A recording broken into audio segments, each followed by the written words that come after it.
Hello friends, स्वागत है एक बार फिर से आपका मेरे यूट्यूब चैनल पर। दोस्तों आज हम लोग पढ़ने वाले हैं law of reflection on the basis of Huygens wave theory. मतलब दोस्तों आज हम जो लॉज ऑफ रिफ्लेक्शन है उनका प्रूफ यहाँ पे देने वाले हैं using the Huygens principle. Huygen principle हमने ऑलरेडी पढ़ा है, उसके ऊपर वीडियो मैं ऑलरेडी बना चुका हूँ। अगर आपने अभी तक हाइगन प्रिंसिपल नहीं देखा तो बच्चे डिस्क्रिप्शन बॉक्स में जाओ, वहाँ आपको वीडियो नज़र आ जाएगी। तो आज का जो टॉपिक है बच्चों वो यही होने वाला है कि हम लॉ ऑफ रिफ्लेक्शन उनका प्रूफ देंगे हाइगन्स थ्योरी का इस्तेमाल करके। अब लॉ ऑफ रिफ्लेक्शन सबको पता है कि सपोज ये कोई प्लेन मिरर है और इस प्लेन मिरर पे बेटा मैं एक रे ऑफ लाइट फॉल करवाता हूँ, तो ये रे ऑफ लाइट आती है और यहाँ टकराती है। टकराने के बाद यहाँ पे मैंने ड्रॉ कर दिया एक नॉर्मल और ये रिफ्लेक्ट हो जाती है, अपना पाथ चेंज कर लेती है। तो ये हमारी इंसिडेंट रे, ये हमारी रिफ्लेक्टेड रे और ये हमारा normal. This is our angle of incidence, this is angle of reflection. अब लॉ ऑफ रिफ्लेक्शन आपने पढ़ी है, फर्स्ट लॉ बोलती थी कि angle of incidence is always equal to angle of reflection, के जो एंगल ऑफ इंसिडेंस होगा वो हमेशा एंगल ऑफ रिफ्लेक्शन के इक्वल होगा। अभी तक आपने ये सिर्फ पढ़ा है, आज हम इसका प्रूफ करेंगे कि हम ये एक्चुअल में प्रूव करके दिखाएंगे कि भैया सच में आई और आर आपस में इक्वल होते हैं। इसके अलावा दूसरी लॉ भी आपने पढ़ी है। दूसरी लॉ क्या बोलती थी कि जो इंसिडेंट रे है और जो आपका नॉर्मल है और जो रिफ्लेक्टेड रे है, always lies in the same plane, always lies in the same plane. तो ये है बच्चा पार्टी जो आपने अब तक लॉ ऑफ रिफ्लेक्शन पढ़ी है कि angle of incidence is equal to angle of reflection and incident ray, normal and reflected ray always lies in the same plane. तो भैया ये हमें करना है इसका प्रूफ आज। तो चलिए शुरू करते हैं इसका प्रूफ।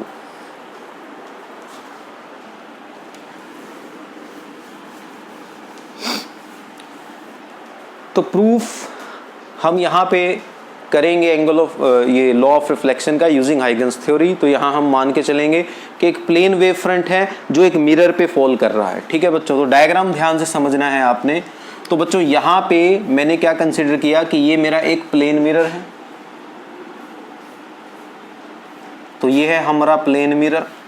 ठीक है बच्चों, this is our plane mirror और इस प्लेन मिरर पे एक प्लेन वेव फ्रंट फॉल कर रहा है। अब आपको पता है ना वेव फ्रंट क्या होता है, वेव फ्रंट क्या होता है, कितनी तरह का होता है, इसके ऊपर भी ऑलरेडी वीडियो बन चुकी है, डिस्क्रिप्शन बॉक्स में आपको मिल जाएगी। वेव फ्रंट आपको मैंने बताया पहले भी कि locus of all points which are vibrating in the same phase, उसे हम बोलते हैं वेव फ्रंट। वेव फ्रंट बच्चों तीन तरह के होते थे mainly, spherical wave front, cylindrical wave front and plane wave front. तो यहाँ पे हम जो वेव फ्रंट कंसीडर करके चलेंगे वो होगा plane wave front. Plane wave front आपको पता है कैसे बनता है, पैरेलल रेज ऑफ लाइट से, कि अगर ये एक प्लेन वेव फ्रंट है तो इसमें जितनी भी रेज ऑफ लाइट होंगी they will be parallel to each other. के जब भी रेज ऑफ लाइट एक दूसरे के बच्चों पैरेलल होती हैं तो वो कौन से वेव फ्रंट को जन्म देती हैं, प्लेन वेव फ्रंट को। तो यहाँ पे मैं एक प्लेन वेव फ्रंट कंसीडर करता हूँ इस तरह से। सपोज ये कोई मेरा एक प्लेन वेव फ्रंट है, ये आ रहा है, एक रे ये है, एक रे ये है। अभी मैंने मतलब एक प्लेन वेव फ्रंट है जो इस तरह से आ रहा है और इस मिरर पे फॉल करेगा। इसमें बहुत सारी रेज हैं, मैंने सिर्फ दो दिखाई है, एक सबसे नीचे वाली रे दिखाई है, एक सबसे ऊपर वाली रे दिखाई है। वैसे तो अगर आप देखने लग जाओ तो it contains a number of light rays, बहुत सारी नंबर ऑफ लाइट रेज हैं जो एक दूसरे के पैरेलल हैं। मैंने सिर्फ सबसे नीचे वाली और सबसे ऊपर वाली को ही यहाँ पे दिखाया है। तो ये हमने एक वेव फ्रंट ले लिया। ठीक है, तो ये एक वेव फ्रंट है बच्चों जो फॉल करना चाहता है इस प्लेन मिरर पे, तो ये वेव फ्रंट आता है। अब अगर आप ध्यान से देखो तो ये जो हमारा वेव फ्रंट है ये आगे आएगा और ये जो हमारी नीचे वाली रे है ये सबसे पहले टकराएगी यहाँ पे। मतलब इस वेव फ्रंट में जो नीचे का डिस्टर्बेंस है वो पहले पहुंचेगा। वेव फ्रंट सिंपली क्या होता है, डिस्टर्बेंस ही तो है, एक वेव को रिप्रेजेंट करता है। कि प्लेन वेव फ्रंट जब आएगा बच्चों तो इस प्लेन वेव फ्रंट का नीचे वाला पोर्शन सबसे पहले यहाँ पहुंचेगा, मतलब नीचे वाली लाइट रे सबसे पहले मिरर पे पहुंचेगी। ये तो सबको क्लियर हो गया। और ये अभी यहाँ पे पहुंची होगी, मतलब हमारा जो वेव फ्रंट है वो कुछ यहाँ पे पहुंचा ऐसे। तो this is our incident wave front. तो इसको मैं यहाँ से मिटा देता हूँ, तो मैंने इसको यहीं पे ड्रॉ कर दिया। This is our incident wave front जो ऐसे आ रहा था। समझ में आई यहाँ तक बात? तो स्टेप बाय स्टेप प्रॉब्लम को समझना, डायग्राम समझ में आ गया तो सब समझ में आ जाएगा बच्चा पार्टी। यहाँ पे आपने ध्यान से समझना है बस। तो आपने देखा कि एक हमारा प्लेन वेव फ्रंट था, ऐसे आ रहा था आ रहा था आ रहा था और यहाँ पे टकराता, टिच के यहाँ। अब क्या होगा यहाँ पे क्या होगा बच्चों, ये पॉइंट ए मान लिया मैंने इस वेव फ्रंट का यहाँ पे, ये इस वेव फ्रंट का यहाँ पे मैंने मान लिया पॉइंट बी। तो हमारा वेव फ्रंट जब बच्चों आया तो इस वेव फ्रंट में नीचे वाली लाइट रे सबसे पहले टकराई, तो ये तो हमें क्या दे देगी, रिफ्लेक्शन। लेकिन अभी ऊपर वाली लाइट रे जो है वो अभी मिरर से नहीं टकराई है, तो वो अभी हमें रिफ्लेक्शन नहीं देगी, वो सीधी जाती रहेगी आगे की तरफ। तो इस प्लेन मिरर को थोड़ा सा और आगे मैं बढ़ा देता हूँ। तो यहाँ पे कुछ ऐसा आपको देखने को मिलेगा। तो बच्चों यहाँ पे होगा क्या, हमारा वेव फ्रंट आता है, नीचे वाला डिस्टरबेंस सबसे पहले यहाँ पहुँचता है, जैसी लाइट रे यहाँ टकराएगी। अब हमने हाइगन की थ्योरी पढ़ी है, हाइगन की थ्योरी बोलती है कि each point on a primary wave front act as the source of secondary wave front. मतलब हमारे इस वेव फ्रंट का जो हर पॉइंट है बच्चों, इस वेव फ्रंट पे आप जितने मर्जी पॉइंट ले लो, हर पॉइंट से सेकेंडरी वेवलेट्स निकलती हैं। तो जैसे ही ये वेव फ्रंट यहाँ पहुँचा, इस वेव फ्रंट का ये पॉइंट यहाँ टकराया, तो यहाँ पे जो हमारी ये वाली रे है, यहाँ पे मैं क्या ड्रॉ कर देता हूँ, एक नॉर्मल ड्रॉ कर देता हूँ। देखो तो ये हमारी जो इंसिडेंट रे है, यहाँ पे ये क्या हो जाएगी, रिफ्लेक्ट हो जाएगी इस तरह से। क्लियर है यहाँ तक? तो नीचे वाली रे सबसे पहले रिफ्लेक्ट हो गई, लेकिन अभी ऊपर वाली रे हवा में ही चल रही है, अभी ये मिरर से नहीं टकराई, इसका मिलन मिरर से नहीं हुआ क्योंकि अभी ये हवा में ही है, ऐसे ये जा रही है आगे की तरफ। अब सपोज मैंने माना कि जो ये रे थी हमारी बेटा, अपर वाली जो रे है इस वेव फ्रंट की, सबसे ऊपर वाली रे है, ये जाती है मिरर से और यहाँ जाके मिरर से पॉइंट सी पे टकराती है। तो इसने कितनी डिस्टेंस अभी हवा में ट्रेवल की फालतू, इस रे से इतनी डिस्टेंस फालतू ट्रेवल की। सपोज यहाँ से यहाँ तक जाने में इसको कितना टाइम लगा, टी टाइम। क्लियर है यहाँ तक? हमारी जो लाइट रे है ऊपर वाली, इसको पॉइंट बी से पॉइंट सी तक पहुंचने में, बी से सी तक पहुंचने में,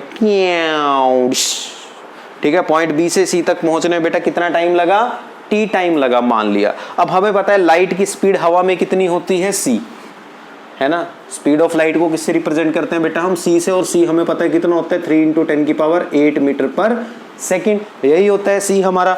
तो यानी कि हमारी जो रे ऑफ लाइट है बच्चों, it is travelling with the speed of light, मतलब सी स्पीड से ये ट्रेवल कर रही है, पॉइंट बी से चलती है और पॉइंट सी तक पहुंच जाती है। ठीक, तो यहाँ से यहाँ तक की जो डिस्टेंस इसने ट्रेवल की, बी से लेके सी तक की, वो मैं निकाल सकता हूँ। कितनी स्पीड से जा रही है लाइट, सी, टाइम कितना लगा, टी, तो डिस्टेंस क्या होगा, स्पीड इनटू टाइम। तो स्पीड है सी, टाइम है टी, तो कितनी डिस्टेंस ट्रेवल की, सी टी। तो ये जो डिस्टेंस है बच्चों हमारी लाइट ने जो ट्रेवल की ऊपर वाली ने यहाँ तक पहुँचने में, B C, that is equal to C T. Clear है? तो भैया यहाँ पे एक समझने वाली नॉर्मल सी बात है कि अब बी से लेके सी तक ये गई, इसने सी टी डिस्टेंस ट्रेवल की, उतनी ही डिस्टेंस ये सेकेंडरी वेवलेट जो यहाँ पॉइंट ए से निकलेगी आफ्टर रिफ्लेक्शन, ये भी तो ट्रेवल करेगी। सोचने वाली बात ये है ना, समझ रहे हो? जितनी डिस्टेंस पॉइंट बी से सी तक ऊपर वाली लाइट रे ने ट्रेवल की, उतनी ही डिस्टेंस उतने ही टाइम में हमारी पॉइंट ए से चलने वाली लाइट भी ट्रेवल करेगी, क्योंकि ये भी हवा में ही है, ऐसे टकरा के ऐसे गई। देखो ऐसे आ रही थी हमारी लाइट रेज ये प्लेन वेव फ्रंट में यहाँ पे, अब जितनी डिस्टेंस इसने ट्रेवल की उतनी डिस्टेंस ये ट्रेवल करेगी ऊपर की तरफ, समझ रहे हो, टी टाइम में। तो इसका मतलब नीचे से जाने वाली लाइट रे ने इतनी ही डिस्टेंस ट्रेवल करनी है। तो हम क्या करेंगे, इतनी कंपास खोलेंगे और इतना लंबा एक आर्क यहाँ पे खींच देंगे। इतना लंबा जब मैं आर्क खींचूंगा तो वो यहाँ को डलेगा इस तरह से। तो यहाँ तक मैं इसको खींच देता हूँ ये।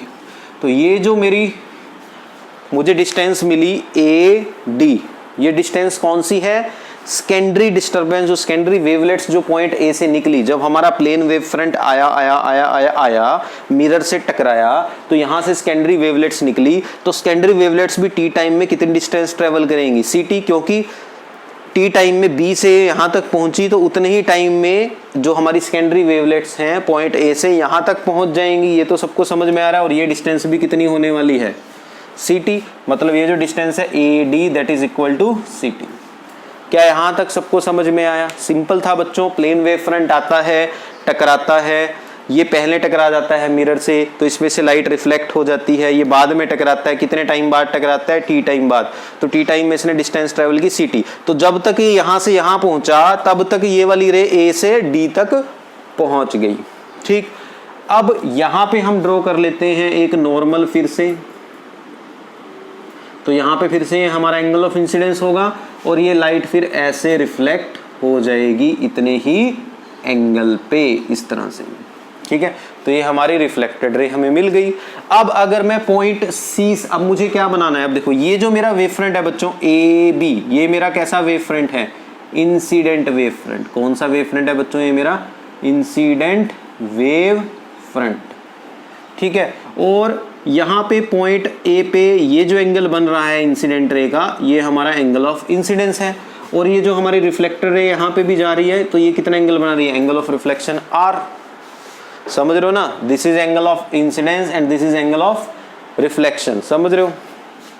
तो अब बच्चों अगर मैं, ये मेरा इंसिडेंट वेव फ्रंट है, अब मुझे मेरा चाहिए रिफ्लेक्टेड वेव फ्रंट। तो वो कैसे मिलेगा? मैं पॉइंट सी से पॉइंट, ये जो मैंने आर्क ड्रॉ की है, इस आर्क पे क्या ड्रॉ कर दूंगा? एक टेंजेंट ड्रॉ कर दूंगा। क्या ड्रॉ कर दूंगा? एक टेंजेंट। तो जब मैं पॉइंट सी से यहाँ एक टेंजेंट ड्रॉ करता हूँ तो ये मुझे क्या देगा? मेरा रिफ्लेक्टेड वेव फ्रंट देगा। क्या देगा ये मुझको? मेरा रिफ्लेक्टेड वेव फ्रंट देगा। तो ये मेरा बच्चों क्या आ गया? Reflected wave front. इसको थोड़ा सा ठीक कर लेते हैं, ये ठीक नहीं बना।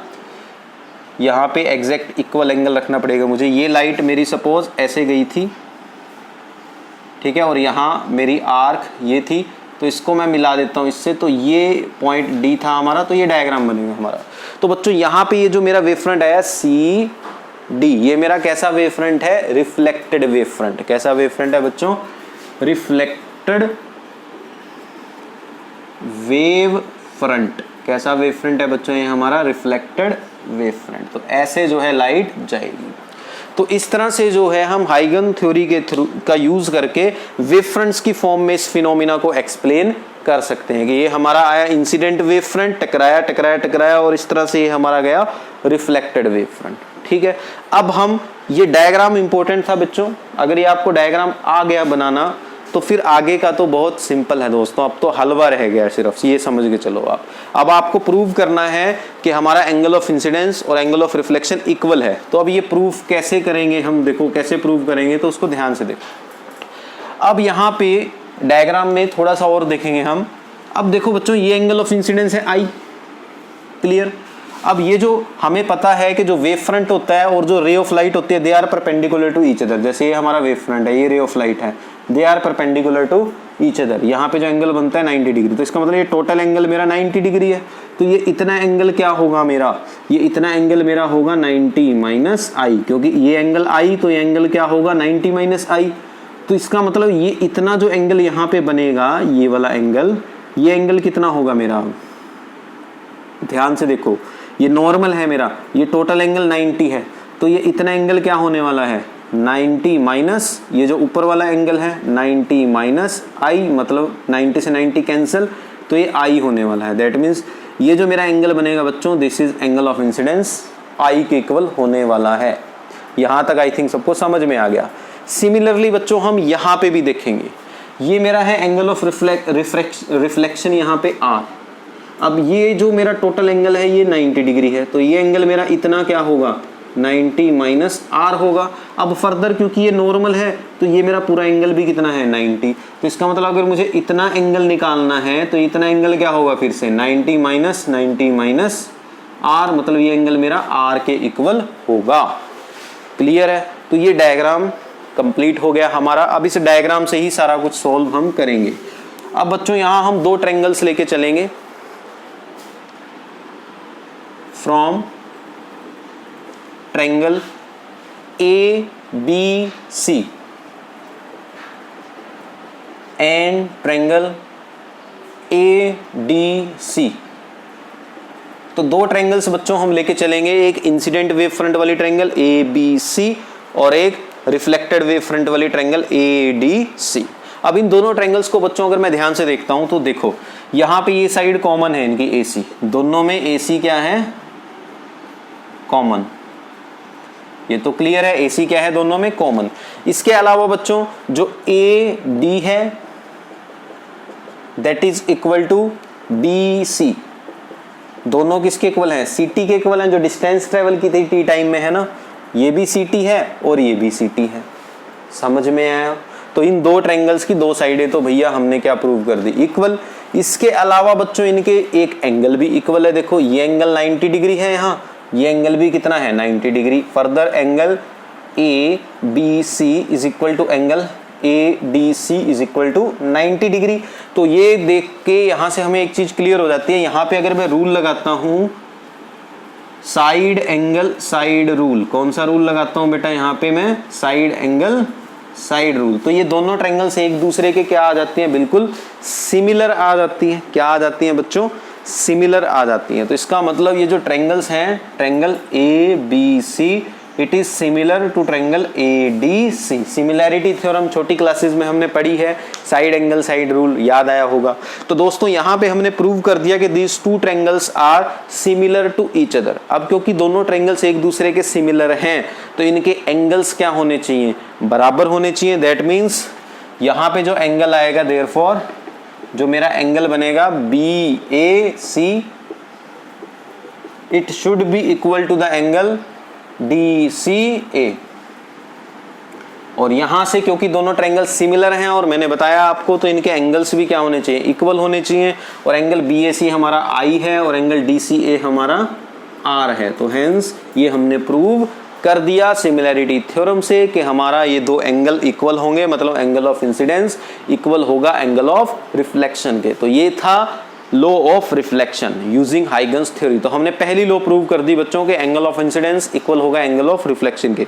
अगर वीडियो अच्छी लगी तो लाइक जरूर करना, नए हो चैनल पे तो सब्सक्राइब जरूर करना। इसके अलावा थोड़ा सा और डिस्कस करते हैं सेकंड लॉ का। अब मैं प्रूव आपको यहाँ से दूंगा। तो सेकंड लॉ का अगर प्रूफ हमें करना है तो देखो कैसे करेंगे।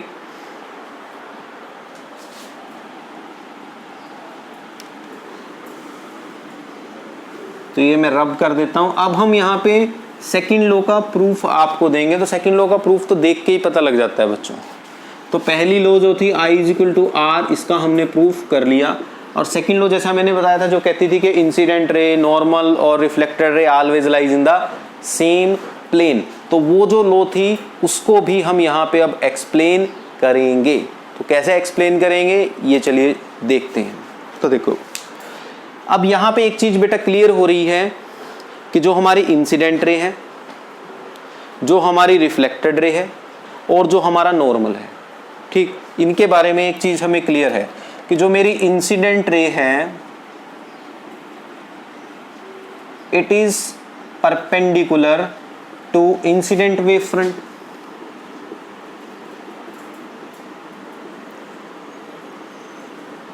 ठीक है ना, कि जो मेरी इंसिडेंट रे आ रही हैं बच्चों वो मेरे इंसिडेंट वेव फ्रंट के क्या है?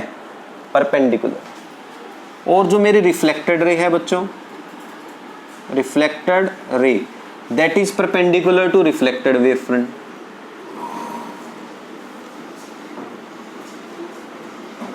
ठीक है ना, आप देख सकते हो ये हमारा रिफ्लेक्टेड वेव फ्रंट है और हमारे रिफ्लेक्टेड रेज इसकी क्या है? परपेंडिकुलर है। इसके अलावा बच्चों जो हमारा नॉर्मल है, नॉर्मल, ये जो मैंने डॉटेड लाइन ड्रॉ की है, नॉर्मल, दिस नॉर्मल, जो हमारा ये नॉर्मल है that is perpendicular to the interface.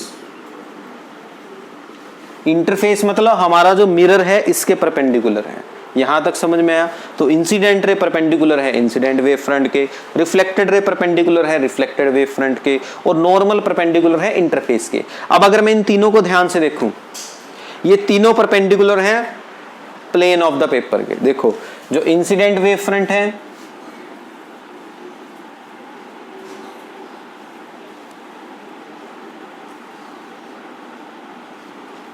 It is also perpendicular to plane of paper, कि जो हमारा प्लेन ऑफ पेपर है उसके परपेंडिकुलर है। क्योंकि देखो इंसिडेंट वेव फ्रंट ये है। अब मेरा हाथ कैसे रखा है? देखो पेपर के परपेंडिकुलरली 90 डिग्री के एंगल पे रखा है हाथ। इसके क्या है मतलब बोर्ड पे मैंने इस टाइम अपना हाथ कैसे रखा है? परपेंडिकुलरली। तो प्लेन ऑफ पेपर के क्या है? ये परपेंडिकुलर। सिमिलरली बच्चों जो मेरा रिफ्लेक्टेड वेव फ्रंट है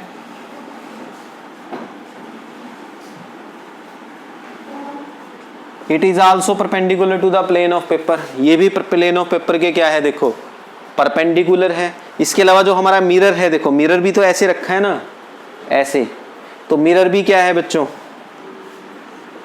जो हमारा इंटरफेस है मिरर का, interface of mirror that is also perpendicular to the plane of paper. अब क्योंकि इंसिडेंट रिफ्लेक्टेड है normal, incident wave front, reflected wave front और इंटरफेस के परपेंडिकुलर हैं, और ये तीनों प्लेन्स जो हैं हमारे प्लेन ऑफ पेपर के क्या हैं, परपेंडिकुलर। तो इससे प्रूव हो जाता है कि हमारे इंसिडेंट रिफ्लेक्टेड और नॉर्मल हमें पक्का सेम प्लेन में होंगी, मतलब इसी प्लेन में होंगी जिस प्लेन पे मैंने इनको ड्रॉ किया है, समझ के, क्योंकि इस प्लेन के ये हमारे क्या है, परपेंडिकुलर है। तो इस तरह से हमें बच्चों, हमने यहाँ पे सेकंड लॉ ऑफ रिफ्लेक्शन का भी प्रूफ दे दिया। तो ये थी आज का टॉपिक, आज की क्लास। आई होप आप लोगों को समझ में आया होगा। अगर अच्छी लगी वीडियो तो लाइक ज़रूर करना भाई, ठीक है। By two all of you.